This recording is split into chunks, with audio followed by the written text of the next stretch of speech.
வணக்கம்ப்பா. சின்ன வெங்காயத்தை உரிக்க சோம்பேறித்தனப்பட்டுக்கிட்டு, சின்ன வெங்காயம் குறைச்ச விலை விற்று, பெரிய வெங்காயம் நிறையா விலை விற்றா கூட அதைத்தான் விரும்பி வாங்குறாங்க. ஆனால் பொதுவாக சின்ன வெங்காயம் விலை எப்பவும் கூடதே. அதில் மருத்துவ இது நிறையா இருக்குதுப்பா. மருத்துவ சம்மந்தமான இதுகள்லாம் நிறையா இருக்குது, சக்தியெல்லாம். அதை உரிக்க சங்கடப்பட்டுக்கிட்டு அவங்க பெரிய வெங்காயத்தை நறுக்கி போட்டு சமைச்சிட்றாங்க.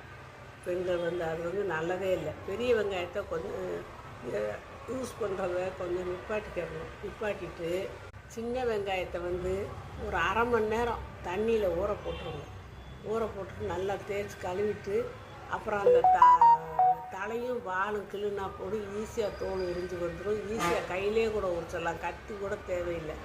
அந்த மாதிரி உரித்து நீங்கள் பழங்க, சடசடன்னு உரிச்சிடலாம். சின்ன வெங்காயத்தை பயன்படுத்தி அது பச்சையாக சாப்பிட்றது ரொம்ப நல்லது. சின்ன வெங்காயத்தை சாப்பாட்லேயும் பச்சையாக வச்சுக்கலாம். ஏதாவது சட்னி இட்னி அரைச்சா கூட பச்சை வெங்காயத்தை போட்டு அரைங்க. இப்போ தேங்காய் சட்னியில் கூட 2 பச்சை வெங்காயத்தை போட்டு அரைங்க. புதினா சட்னி 2 பச்சை வெங்காயத்தை போட்டு அரைங்க. இப்படி அரைச்சிங்கன்னா அவங்களுக்கு நல்ல ஒரு சக்தி கிடைக்கும். அது நாளொன்றுக்கு நல்லது. ரத்தத்தை தண்ணி மாதிரி ஆக்குறது, சளி பிடிக்காது, எதிர்ப்பு சக்தியை கொடுக்கக்கூடியது. இத்தனை வகை இருக்காது, இன்னும் எத்தனையோ சொல்லிக்கிட்டே போகலாம். அவ்வளோ சக்தி இருக்குது. அதனால் சின்ன வெங்காயத்தை பயன்படுத்தி பழகுங்கப்பா.